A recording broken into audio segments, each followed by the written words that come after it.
Hello, কেমন আছো তোমরা সবাই? আশা করি তোমরা সবাই খুব ভালো আছো, আর আমিও খুব ভালো আছি। অনেক দিন পর আমি আবার একটা ছোট্ট ভ্লগ নিয়ে চলে এসেছি।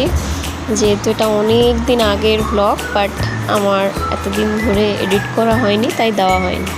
তো গুড মর্নিং, চলো শুরু করা যাক। এটা ছিল রবীন্দ্র জয়ন্তীর ভ্লগ, তো সেই জন্য আমি এখন রেডি হয়ে নিচ্ছিলাম। যেহেতু সকাল সকাল উঠে আমার কিছু খাওয়া হয়নি, তাই বিস্কিট খাচ্ছি আর রেডি হচ্ছি। তো আমি এখন রেডি হচ্ছি রবীন্দ্র জয়ন্তীর জন্য, আর শাড়িটা আমি নিজেই পরেছি। আমি এখন রেডি হয়েও গেছি। সো এবার আমি একটু ইয়াররিংস ডিসাইড করছিলাম যে কোনটা পরা যায়। তো আমি জাস্ট পরে দেখছিলাম যে কোনটা ভালো লাগে। এখানে আমি পরতেই পারছিলাম না, তো পরে নিয়েছি। ফাইনালি লাস্টে আমি বুগাডি ইয়ারিংটা পরে নিয়েছি। তো এখন আমি রেডি হয়ে নিয়েছি। তো এরপর হচ্ছে স্কুলে হবে প্রোগ্রাম। তো এখন আমি যাব হচ্ছে স্কুলে।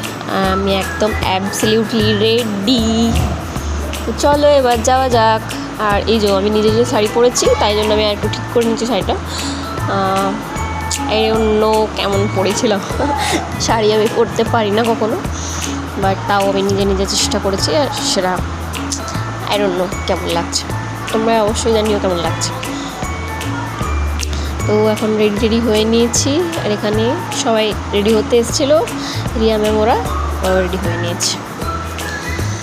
তো এবার রেডি হয়ে নিয়ে আমি এখন চলে এসেছি প্রেয়ার হলে। আর এখানেই হচ্ছে ফাংশন। এখন হচ্ছে গান নাচ সব কিছু হওয়ার পর এখানে ফুল দিয়ে নিচ্ছি কবিগুরুর চরণে। এখানে গার্জেন্সরা ফুল দিচ্ছিল।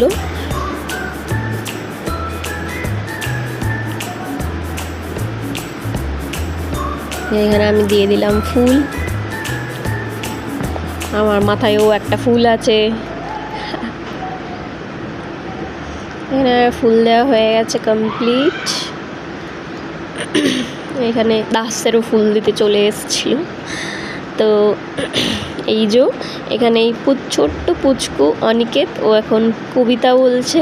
খুব মিষ্টি, আর ওর কবিতাও শুনতে খুব মিষ্টি লাগে। এখানে এখন গান হচ্ছে। এখানে সবাই প্রেয়ার হলে বসে আছে। এত দূর থেকে জানি না দেখতে পাওয়া যাচ্ছে কিনা, আর আমি যেহেতু অনেক লাস্টে বসছিলাম, তো ওখান থেকেই একটু ভিডিও করে নিচ্ছিলাম। তো এই যে এখানে প্রিন্সিপাল